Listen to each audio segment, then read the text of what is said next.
राम राम सभी साथियों को। मैं रवि अहलावत। आज बात करेंगे एक ऐसी कुंडली की जो कि बेहद खास है। और इस कुंडली के अंदर आपको एक अलग तरीके के योग पता चलेंगे। और इस कुंडली के अंदर सबसे स्पेशल योग है जो कि बहुत रेयर होते हैं। इस कुंडली के अंदर सबसे पहला योग जो कि 7th हाउस के अंदर बैठा है, जिसको कहते हैं सूर्य, चंद्र, बुध और शुक्र। ये 4 ग्रह इकट्ठे होकर के 7th हाउस के अंदर बैठे हैं।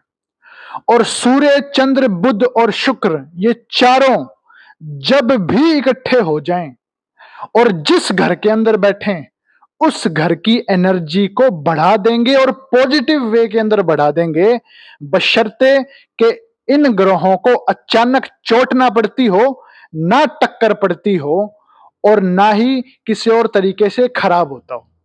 तब तो है ये शानदार, वरना ये सूर्य, चंद्र, बुध, शुक्र है बेकार और जिस घर में बैठेंगे उस एनर्जी को बेकार करेंगे।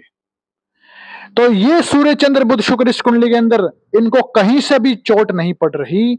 ये हर तरह से शानदार होके बैठे हैं।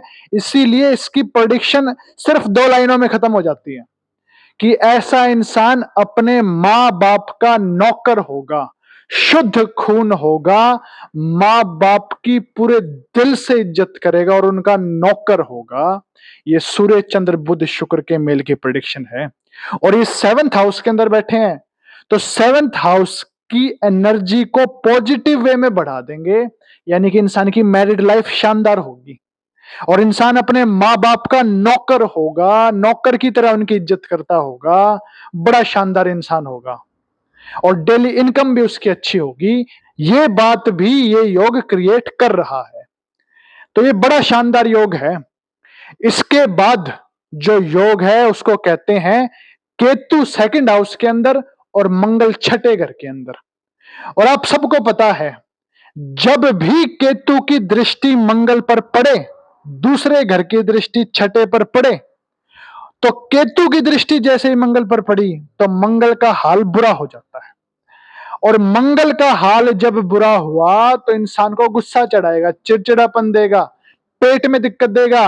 और 6ठे घर के अंदर बैठा है तो ये मामा को तकलीफ देगा। छोटे मामा का हाल तो बड़ा बुरा करेगा, या तो उनको वैसे ही कामयाबी में दिक्कत दे देगा, या उनकी हेल्थ पर जाके चोट मारे, या फिर अगर ये भी ना किया तो उनको बेटा नहीं देगा, बेटियां ही बेटियां दे देगा। और पुत्र का ना होना यह भी बहुत बड़ी खराबी मानी जाती है ज्योतिष में।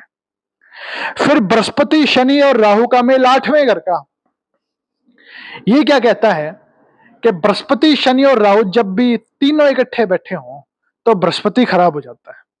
बृहस्पति खराब होकर के 8वें घर के अंदर बैठा है।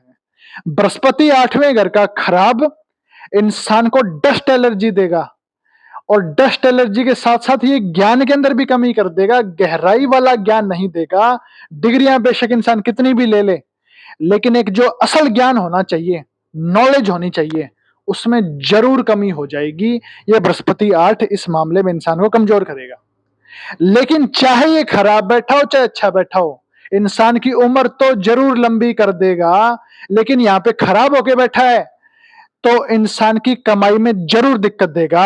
अब ये दूध तो होगा लेकिन दूध के अंदर मक्खन नहीं होगा, यानी कि कमाई आएगी लेकिन उसके खर्च होने के बहाने पहले ही क्रिएट हो जाएंगे। ये बृहस्पति 8 जब खराब हो उसकी हकीकत है। फिर एक और योग है जिसको कहते हैं कि अगर इस इंसान ने मकान बनाया, क्योंकि शनि 8वें घर का खराब होके बैठा है, बृहस्पति, शनि और राहु के मेल में शनि खराब हो जाता है और बृहस्पति भी खराब हो जाता है। तो अगर इस इंसान ने मकान बनाया और 48 साल की उम्र से पहले पहले अगर मकान बना लिया तो समझो जिंदगी पूरी व्यर्थ, पूरी खराब, और जिंदगी में बीमारियां, अदालत की मुसीबतें, पुलिस की मुसीबतें और दुनिया भर की मुसीबतें इसके पल्ले पड़ जाएंगी। समझ कुछ भी नहीं आएगा और मकान बनाना ही बहुत बड़ी भूल हो जाएगी। इसीलिए 48 साल की उम्र से पहले मकान अगर इंसान ना बनाए तो बेहद शानदार होता है। ये शनि कोई खराबी नहीं देता। वरना जहां मकान के अंदर मिस्त्री लगाए और मकान बनाना शुरू किया, उसके बाद दुखों का ऐसा सीन क्रिएट करता है, इंसान के घर में बीमारियां आ जाती है, इंसान को बेमतलब की मुसीबतें सताती है, जिसके ऊपर पानी की तरह पैसा बहे, और इंसान को ऐसे ही लोग टकराते हैं सामने से जो उसका बुरा करें और कोई फायदा ना दे। ये है बृहस्पति शनि राहु जब 8वें घर के अंदर खराब हो और शनि जब 8वें घर के अंदर खराब हो, उसकी हकीकत। तो इस इंसान को यह हिदायत अपनानी है, सख्त हिदायत है, वरना मामले बेहद ज्यादा खराब हो जाएंगे। और बाकी जो मैंने बताई वो किस्मत में है, अच्छा योग भी और बुरा योग भी है। तो जैसे ही बुरे योगों का इलाज होगा, ये इंसान बड़ी शानदार किस्मत का मालिक हो जाएगा। और ऐसा इंसान जिंदगी में, मैरिड लाइफ में और डेली इनकम में बड़ा शानदार हो जाता है।